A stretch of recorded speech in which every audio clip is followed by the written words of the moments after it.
fez para nós. Eu te levo comigo, amado Jesus. Você pode dizer isso? Eu te levo comigo, te levo comigo, amado Jesus. Queria te convidar nessa noite a fazer uma oração ao Senhor de gratidão, de louvor a Ele. Que neste momento você possa adorar ao Senhor com a sua oração, que você possa agradecer ao Senhor por tudo que Ele fez por você, pela sua vida. Esse é o momento de nós adorarmos ao Senhor e vamos encerrar este momento de adoração orando ao Senhor e agradecendo a Ele. Amém, Senhor, nós somos gratos a Ti, Senhor. Somos gratos a Ti, nós abrimos este culto orando isso. Obrigado, Jesus. Essa é a nossa oração nessa noite, somos gratos a Ti. O Senhor é o nosso sustento, o Senhor é a nossa força, o Senhor é o nosso porto seguro, Senhor. Nós somos gratos porque o Senhor é o Deus que nos responde, Senhor. E o Teu sim e o Teu não são bênção para nós, Senhor. Nós somos gratos a Ti, Senhor, porque o Senhor tem guardado os nossos corações. Somos gratos porque o Senhor tem alegrado, Senhor, os nossos corações em meio aos dias difíceis, Senhor. Somos gratos porque o Senhor tem, ó Deus, curado, Senhor, os nossos corpos fisicamente. O Senhor tem curado os nossos corações. Somos gratos porque o Senhor tem salvado, Senhor, todos os dias, Senhor, os nossos corações. Somos gratos a Ti, Senhor. Nós erguemos um altar de adoração a Ti nessa noite, Senhor. Te louvamos por tudo que o Senhor é, por tudo que o Senhor tem feito nas nossas vidas, Pai, em nome de Jesus. Você pode aplaudir ao Senhor. Glória a Deus. Boa noite, irmãos, graça e paz, amém? Nós vamos partir para o momento da exposição do texto bíblico. Eu queria que os irmãos abrissem no livro de Atos, capítulo 2. Obrigado, Wilson. Atos, capítulo 2, vamos ler, como no domingo, versículos 42 ao 47.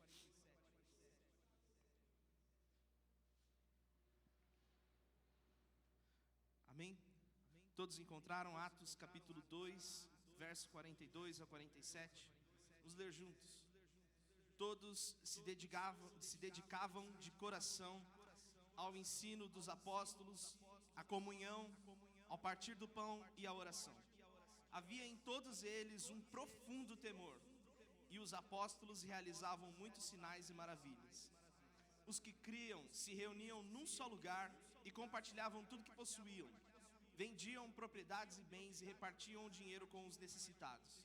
Adoravam juntos no templo diariamente. Reuniam-se nos lares para comer e partiam pão com grande alegria e generosidade, sempre louvando a Deus e desfrutando a simpatia de todo o povo. E a cada dia o Senhor lhes acrescentava aqueles que iam sendo salvos. Amém? Vamos orar mais uma vez, só antes de entrarmos na palavra. Senhor, mais uma vez te agradecemos e pedimos que o Teu Espírito Santo nos conduza, ó Deus, no entendimento da Tua palavra, Senhor. Nós oramos, Senhor, porque o nosso coração está devotado a Ti, e à medida em que nós oramos, sentimos sede, buscamos na Tua palavra, a Tua palavra nos responde, nos ensina, e nós oramos mais uma vez, Pai. Nós queremos Te agradecer e Te pedir, nos conduza, em nome de Jesus, amém. Pode se assentar. Nós, como sempre fazemos no culto de quinta-feira, nós revisitamos o texto exposto no domingo, na intenção de trazer uma reflexão não acrescentada, eu diria, porque se você tiver a oportunidade de rever a mensagem que nós tivemos no domingo, na exposição do pastor Renan, ele trouxe coisas muito boas a nível de ensino, a nível de reflexão, de aplicação. Mas a palavra de Deus, ela não se limita quando nós lemos ela uma vez. Toda vez que você lê a Bíblia, toda vez que você lê um texto, toda vez que você revisita esse texto, Deus tem coisas diferentes para nos falar. Então essa é a oportunidade que nós temos de trazer algumas aplicações novas também, ou reforçar o que foi falado no domingo. Nós temos a oportunidade de fazer muitas coisas quando nós revisitamos o texto. Não deixe para fazer isso apenas no culto de quinta. aproveite, leia o texto que é exposto no domingo também em casa. Durante a semana é uma maneira da gente lembrar o que foi pregado no domingo. Às vezes a gente não lembra nem o que a gente comeu na janta do dia anterior. Imagine lembrar o que o pastor falou durante 50 minutos num culto. E é muito precioso o que é falado e o que é ensinado aqui. Então eu encorajo vocês, revisitem o texto durante a semana e vocês vão perceber que não acontece só com quem prega, com quem lê também, com quem estuda também. Essa transformação na palavra acontece de formas diferentes e cada vez mais profundas no nosso coração, à medida que a gente repete a leitura do texto. E hoje nós vamos revisitar esse tema, uma comunidade cristã ativa. Quando nós pensamos em comunidade cristã ativa, logo a gente pensa em igreja. Amém? Quando a gente fala comunidade de fé, comunidade cristã, a gente pensa em uma igreja ativa. E o termo igreja, que é usado nos textos bíblicos, ele vem de uma palavra que chama eclésia, no grego, que significa assembleia do povo, significa reunião de um povo. Esse termo não era só usado, né? Não foi um termo criado para se usar na igreja. Na verdade, esse termo foi trazido do grego, que já existia, para simbolizar e especificar a reunião do povo santo de Deus, a reunião do povo de Cristo. Por isso que nós falamos a igreja de Cristo e especificamos, olha, somos a igreja de Cristo, porque é a reunião do povo de Cristo. Guardem essa informação, isso vai ser mais importante mais para frente. Igreja é a assembleia de um povo, é a reunião de um povo. E nós vemos o relato de Lucas no início da igreja e os primórdios dessa reunião dos filhos de Deus. Esse relato é importante, pois é o mais próximo que nós temos da direção dos apóstolos acerca de como deveria viver enquanto aguardamos Cristo. Então, Jesus, voltando para a gente relembrar onde estamos, Jesus foi levado à cruz, ressuscitou ao terceiro dia, apareceu aos discípulos, deu instruções para estes homens. Estes homens foram revestidos de poder no dia de Pentecostes. E a igreja está aqui agora, depois de tudo isso, nas primeiras reuniões, nos primeiros momentos da igreja. E por que é importante a gente olhar para essa fotografia que nós temos dessa igreja, olhar para essa imagem que nós temos dessa igreja que está aqui, dessa primeira reunião de igreja que nós temos?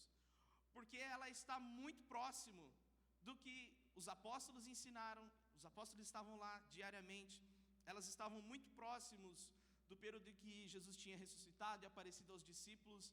Então a expectativa no coração dessa igreja e a forma como essa igreja vivia era, vamos dizer assim, o puro suco do cristianismo.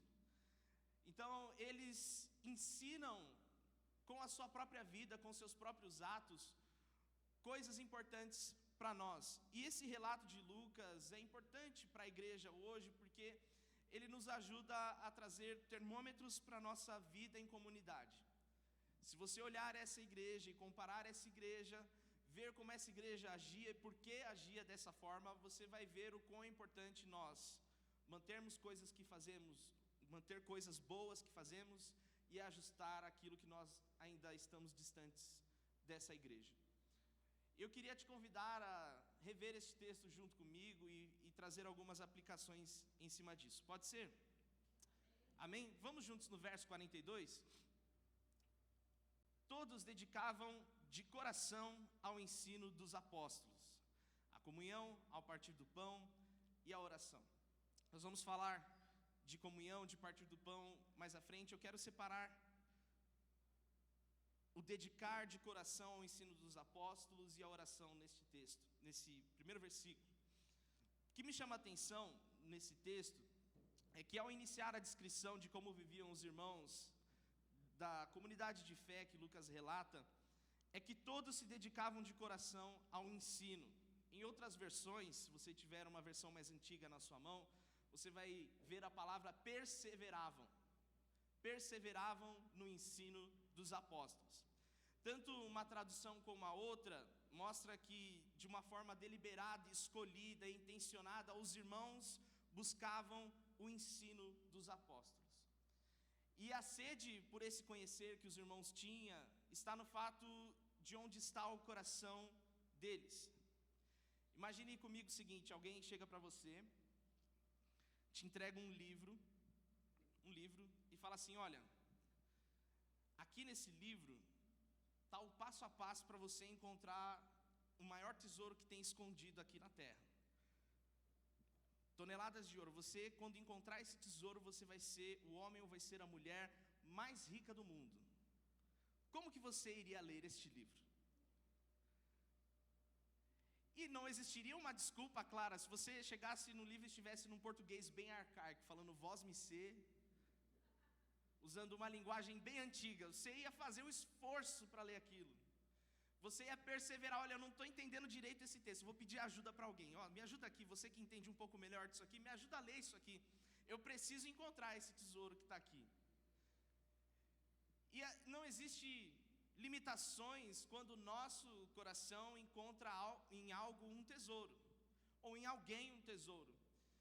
Pode não ser uma promessa de se tornar a pessoa mais rica do mundo, mas hoje em dia o que mais se vende nas livrarias, livraria acho que nem existe mais, na Amazon, são os livros em que as pessoas ensinam as outras em como criar o seu negócio, ou em como serem felizes, ou em como encontrarem paz.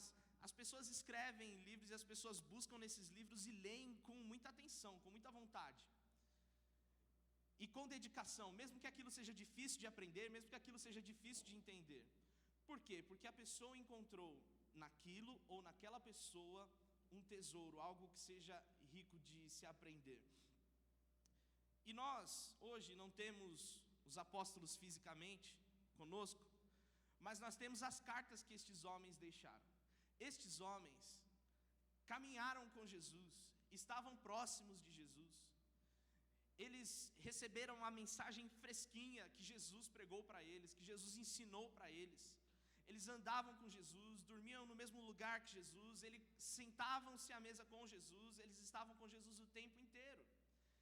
E se o nosso maior tesouro como cristãos é realmente Cristo, se o nosso coração está em Cristo de verdade, nós deveríamos ter sede por aprender de Jesus. Deveríamos ter. A nossa sede pelo aprender da palavra mostra em que pé está a nossa fé. Quanto mais você acredita em Jesus, mais você busca conhecer Ele.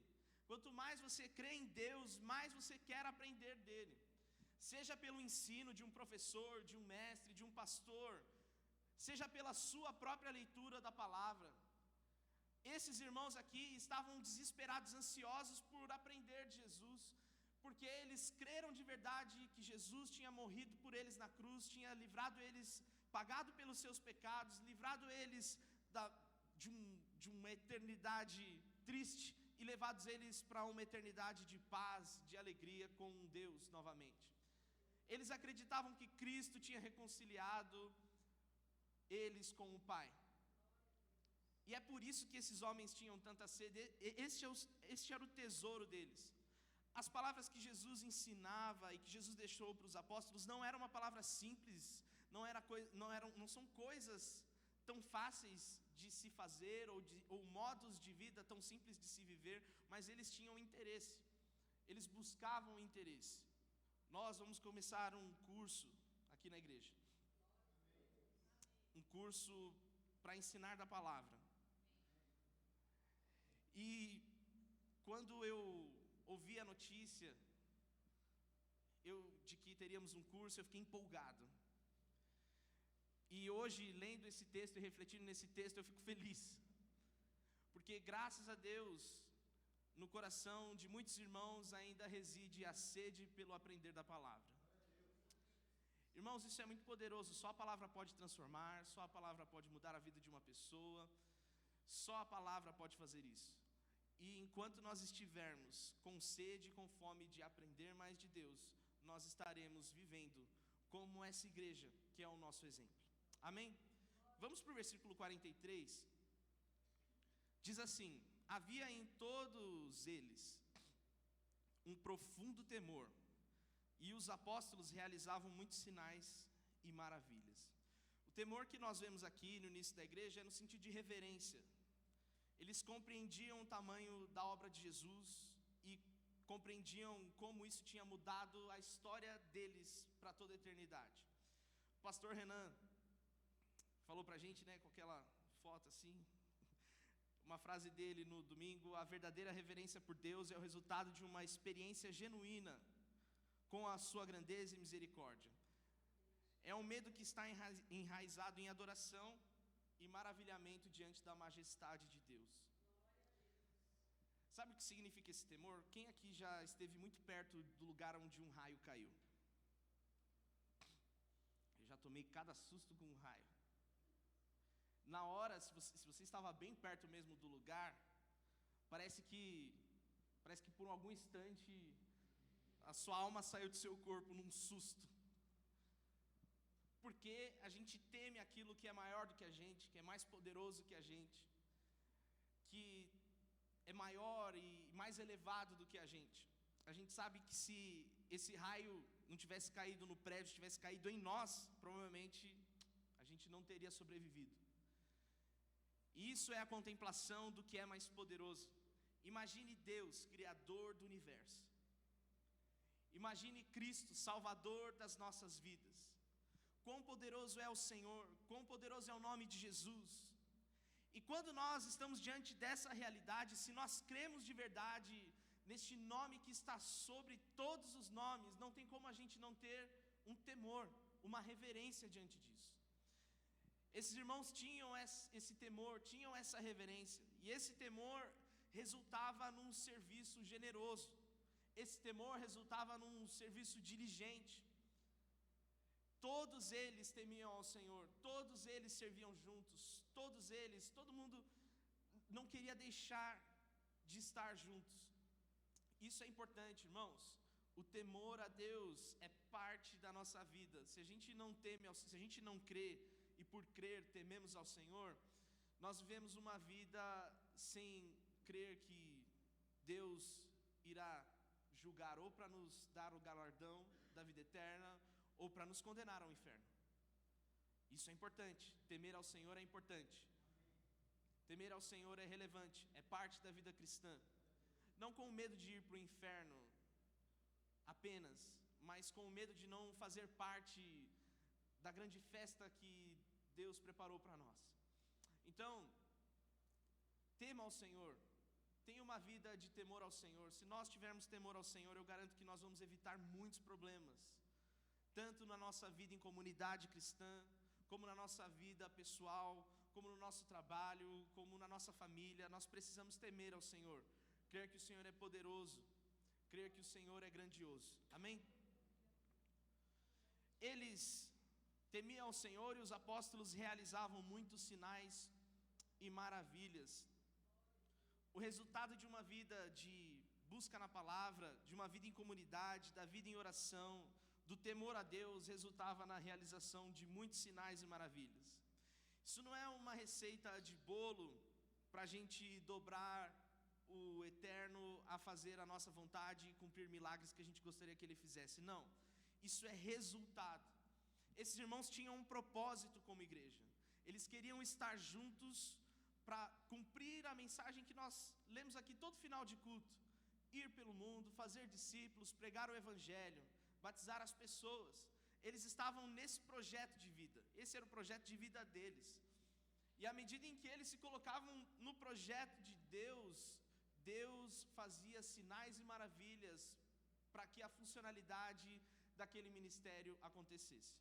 Então uma pessoa era curada, e as pessoas falavam: olha, parece meio doido o que eles estão falando, mas eu já vi muita coisa, mas morto ressuscitar é difícil, só se eles têm poder mesmo, só se essa palavra que eles estão pregando é poderosa mesmo. E muitas pessoas se achegavam à medida em que os milagres aconteciam. Os milagres vão seguir os que creem, mas não é o contrário. As pessoas que creem não ficam procurando milagre. As pessoas que creem sabem que se precisar, no momento em que precisar, Deus realiza milagres. Mas essa não é a função principal da igreja. Vocês viam, eles estavam buscando, aprendendo, orando, compartilhando o pão, e como resultado de tudo isso, como um fruto de tudo isso, Deus realizava milagres através dos apóstolos. Não deve ser a nossa busca por milagres, mas a gente precisa entender, os milagres ainda acontecem porque o Deus que realiza milagres ainda está vivo. E à medida em que eu e você nos dedicamos em comunidade, temos uma vida de oração, uma vida de devoção, uma vida de generosidade, Deus continua realizando milagres. Deus não está no céu, não está lá no céu olhando para mim e para você de olhos fechados e braços cruzados. Ele não é uma imagem feita por mãos humanas. Ele é um Deus que nos responde a nossa oração, responde o nosso clamor. Ele sabe o que você precisa antes mesmo de sair a oração da sua boca. Mas ainda assim, continue orando ao Senhor, continue buscando ao Senhor. E à medida em que o nosso plano de vida é servir ao Senhor, as outras coisas vão sendo acrescentadas em nós. Mesmo que essas outras coisas sejam sinais e maravilhas, Deus acrescentará na nossa vida, amém? Vamos para o verso 44. Diz assim: os que criam se reuniam num só lugar e compartilhavam tudo que possuíam. Lembra que eu falei que o termo igreja é assembleia, reunião de um povo? E eu disse que seria importante no meio da mensagem, esse é o momento que nós vamos usar este termo. Os que criam se reuniam. Os que criam se reuniam. Hoje existe um falso ensino que está sendo difundido por muitas pessoas, de que é possível ser parte da igreja de Cristo sem se reunir em uma comunidade. Olha, eu sou igreja, lá na minha casa, sozinho, eu sou igreja. Irmão, igreja significa reunião. Se igreja significa assembleia, reunião, você sozinho em casa, não faz muito sentido. Vocês entendem isso? E o relato de Lucas sobre essa igreja é que os que criam se reuniam. Não existe igreja sem vida em comunidade. Não existe igreja sem se reunir. Não existe igreja sem compartilhar. Não existe igreja sem se encontrar uns com os outros. É fato que você na sua casa, sozinho, ainda assim pode ser um filho de Deus, uma pessoa salva pela graça de Cristo. Mas corpo de Cristo, nós somos quando estamos juntos. Onde estiver 2 ou 3 reunidos em meu nome, ali eu estarei presente. Essa pessoa que está do seu lado, a reunião que nós estamos fazendo hoje, tudo isso é importante. Nós nos reunimos como igreja quando estamos uns com os outros. Não acredite nesse ensino falso de que eu não preciso ir para a igreja, eu não preciso ir para o culto, eu não preciso participar, eu não preciso fazer, está tudo bem. Está indo tudo bem, irmãos, está indo tudo bem até dar tudo errado. Está indo tudo bem até dar tudo errado. Eu gosto sempre de lembrar as palavras que estão em Eclesiastes, capítulo 4, verso 9 e 10, para exemplificar a importância de caminharmos juntos. E diz assim: melhor é serem 2 do que 1, porque maior é o pagamento pelo seu trabalho. Vocês produzem mais se vocês estão juntos. Porque se caírem, um levanta o companheiro, mas ai do que estiver só, pois caído não haverá quem o levante. Nós nos reunimos em comunidade não com medo de falhar, mas sabendo que se falharmos, nós temos pessoas que nos ajudam a levantar. Nós precisamos uns dos outros como igreja, precisamos uns dos outros como corpo de Cristo. É isso que nos torna igreja, quando nós nos reunimos, quando nós estamos juntos. Nós passamos por um tempo muito difícil na pandemia, em que a gente foi praticamente proibido de se reunir. E quantos dias nós não passamos nos sentindo enfraquecidos, porque não estávamos juntos uns com os outros? Lembrem-se deste tempo triste, quando vocês, ou quando a gente, quando nós estivermos nos esquecendo da importância de nos reunirmos outra vez. Quando nós nos reunimos aqui no domingo, não é só mais um domingo, entendam, é a reunião do povo de Cristo. Quando nós nos reunimos na quinta-feira, a reunião da quinta-feira não é menos importante que a do domingo, porque é a reunião do povo de Cristo. onde o povo de Cristo se reúne e nós compartilhamos a palavra, oramos juntos. Quem está caído levanta, quem precisa de um milagre encontra o seu milagre. Quando nós estamos juntos como igreja, nós funcionamos para a honra e glória do Senhor Jesus Cristo. Amém? Se nós estamos cheios do Espírito Santo como essa igreja estava, se estamos dedicados ao aprendizado da palavra, se a nossa vida de oração está em dia e se temos temor, o resultado que se espera é o que vemos na igreja primitiva. Nós nos reunimos. Amém? Verso 45, vamos falar sobre o partilhar do pão. Eles vendiam propriedades e bens e repartiam o dinheiro com os necessitados. Isso aqui a gente fala quase todo culto. Somos muito bem ensinados na palavra sobre generosidade. É impossível ser cristão, ou seja, se parecer com Jesus, seguir os passos de Jesus sem ser generoso. Jesus entregou sua vida em generosidade pelos nossos pecados, como pagamento pelas nossas falhas. Não existe generosidade maior do que essa. Se o nosso Deus é um Deus generoso, espera-se que o seu povo reunido também seja generoso. Eles repartiam dinheiro com os necessitados. E nós vamos para o 46. Adoravam juntos no templo diariamente. Reuniam-se nos lares para comer e partiam pão com grande alegria e generosidade. Sempre nós enfatizamos que a adoração é algo que deve vir de dentro para fora, deve ser algo genuíno no coração das pessoas. E a adoração aqui não é um resultado de um costume religioso. Os judeus, eles têm ainda dias específicos. Eles não têm mais um templo físico, mas eles separam os sábados, separam os dias de festas para irem e se reunirem e adorarem ao Senhor da sua maneira. Aqui eles ainda tinham um pedaço do templo de pé, então eles iam lá e adoravam ao Senhor em algumas datas. Mas o povo de Deus, que conheceu a presença de Deus, que foi batizado no Espírito Santo, não conseguia ficar um dia só adorando ao Senhor. Eles queriam estar todos os dias no templo adorando ao Senhor. Isso mostra que não é algo religioso, não é algo que é determinado por alguém. Eles estavam juntos e era natural. Olha, vamos juntos adorar ao Senhor, vamos viver uma vida de adoração. Hoje nós não temos a igreja aberta todos os dias para nos reunir como igreja, ou não fazemos o GR todos os dias nas nossas casas, mas eu e você podemos adorar ao Senhor todos os dias. Adorar ao Senhor, um coração de adoração ao Senhor, um coração rendido ao Senhor, é base de uma vida cristã.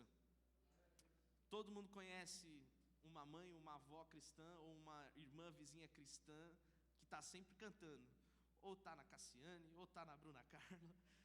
A intenção, a música pode não ser a melhor, mas a intenção do coração é adorar ao Senhor todos os dias. Então, adore ao Senhor todos os dias. Essa é parte da vida do crente, adorar a Deus. Vamos para o versículo 47, nós vamos partir para o encerramento. Sempre louvando a Deus e desfrutando a simpatia de todo o povo. E a cada dia o Senhor lhes acrescentava aqueles que iam sendo salvos. O pastor Renan nos trouxe no domingo, e ele nos trouxe a reflexão sobre uma igreja que estava acuada pela perseguição que estava sofrendo. Jesus tinha sido morto, crucificado na cruz, perseguido pelo que ele pregava, e esses homens estavam justamente repetindo a mensagem que Jesus tinha pregado. Então, o que eles esperavam? Se Jesus foi perseguido, crucificado, morto, ele ressuscitou, mas a gente não sabe o que vai acontecer com a gente. Então eles se esconderam, e Jesus encontrou eles. Nós vemos a passagem de Jesus reencontrando os discípulos que tinham voltado a pescar. Nós vemos Jesus chamando aqueles homens de volta, e o chamado de Jesus: fiquem em Jerusalém até que do alto sejam revestidos de poder. E isso aconteceu, essa palavra se cumpriu, e de uma igreja temida, uma igreja com medo, acuada, escondida, agora ela começa a se transformar numa igreja temida. Ela passa de uma igreja fraca, triste, escondida, para uma igreja poderosa. Aqueles homens que um dia estavam se escondendo, fugindo e negando até Jesus, agora estavam pregando nas praças, pregando nos telhados, levando a mensagem de Cristo. Eles passaram de medrosos a temidos, mas apesar de serem temidos pelos poderosos, pelos governantes, pelas pessoas influentes, eles desfrutavam da simpatia de todo o povo. Isso mostra que a igreja tem uma mensagem que é perigosa para o poder humano.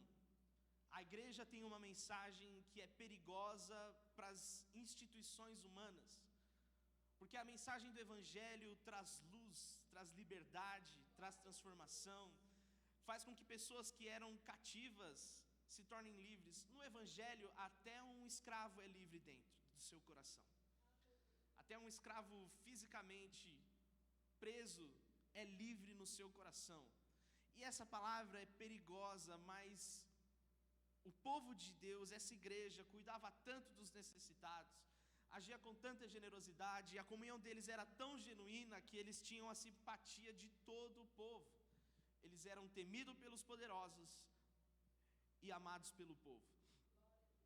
Isso, lendo esse texto, eu lembrei de uma reflexão que nós fizemos há um tempo atrás na exposição do livro de Tiago.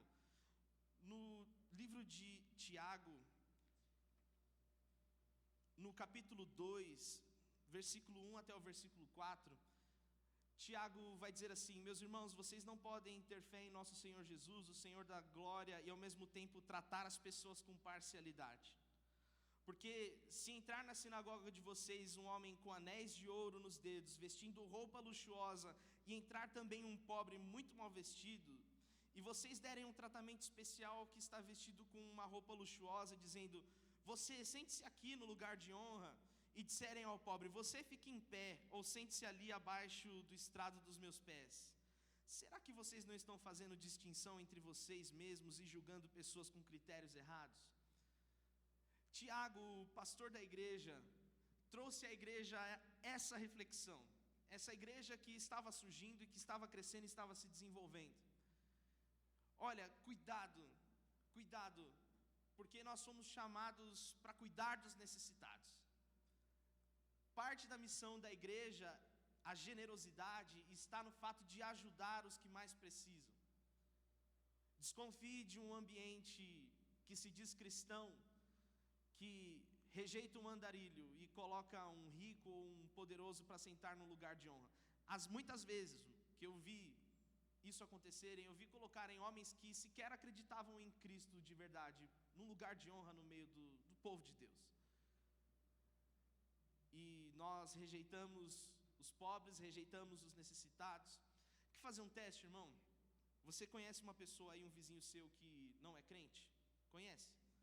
Você já parou para perguntar para essa pessoa que imagem que essa pessoa tem da igreja hoje? Essa pessoa te daria referências boas ou referências ruins? Isso é uma realidade aqui local do nosso país, no Brasil. O pastor Renan mencionou a missionária Heidi Baker num outro contexto no domingo, e eu vou mencionar hoje. Nós olhamos para essa mulher que largou toda a sua vida no país em que ela morava, para servir pessoas pobres necessitadas em Moçambique.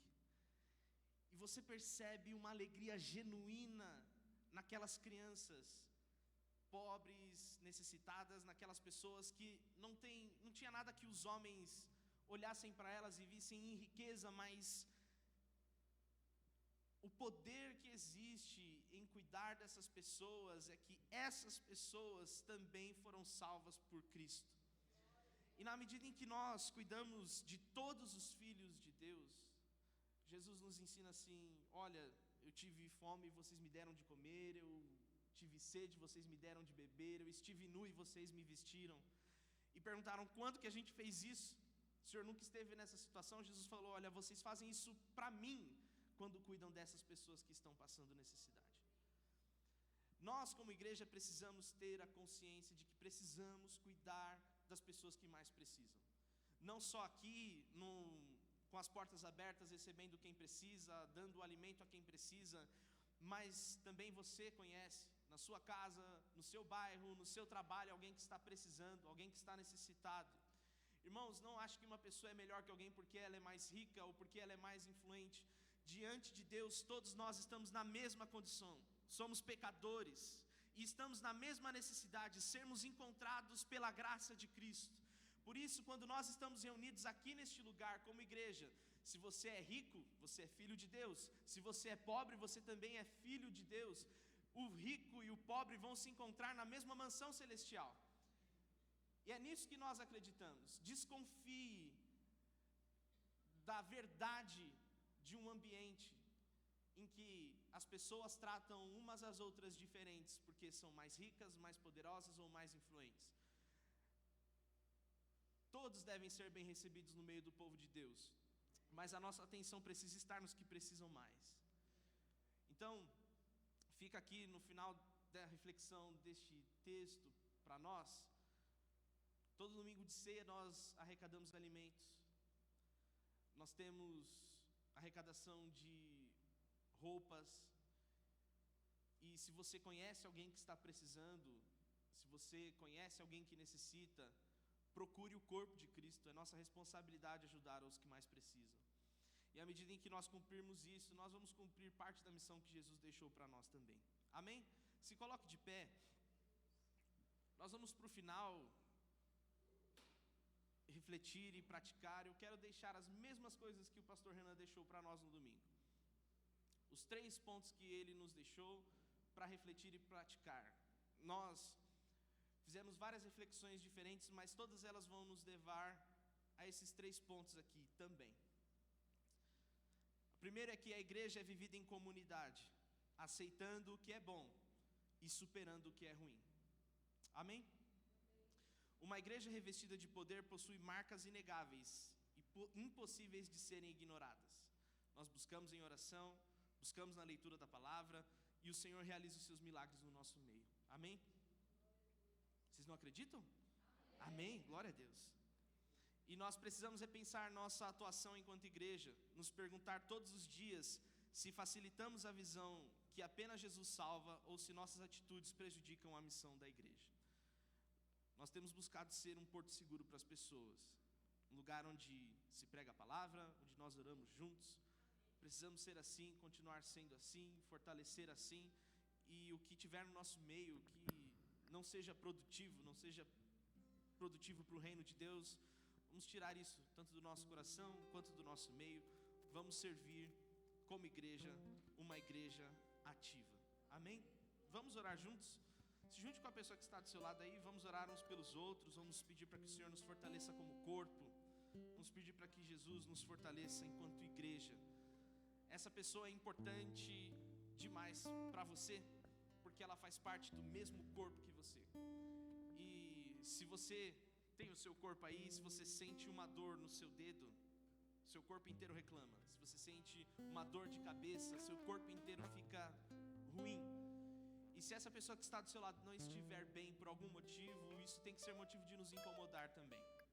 Na igreja de Cristo não existe cada um no seu quadrado, nós todos estamos no mesmo quadrado e todos juntos buscamos ajudar uns aos outros. Por isso nós vamos orar uns pelos outros essa noite. Amém? Vamos orar juntos. Pai, nós te agradecemos porque o Senhor colocou uns aos outros aqui nas nossas vidas, Senhor, como igreja, Senhor. Este é o teu corpo que se reúne nessa noite, Pai, o corpo da tua igreja, Senhor.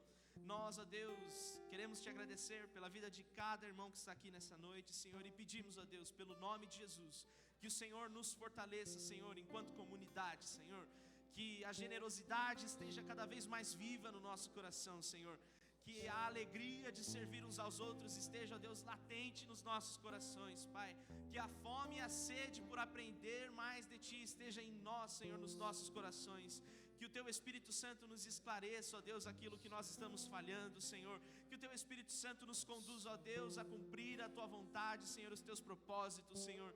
Nós oramos pelos nossos irmãos, aqueles que estão fracos, ó Deus, aqueles que estão necessitados, Senhor, aqueles que estão doentes, Senhor. Nós pedimos pelo nome de Jesus que o Teu Espírito Santo nos encontre nessa noite, Pai, trazendo, ó Deus, os Teus milagres para quem precisa, Senhor, trazendo, ó Deus, alegria no coração, trazendo, ó Deus, salvação, Senhor.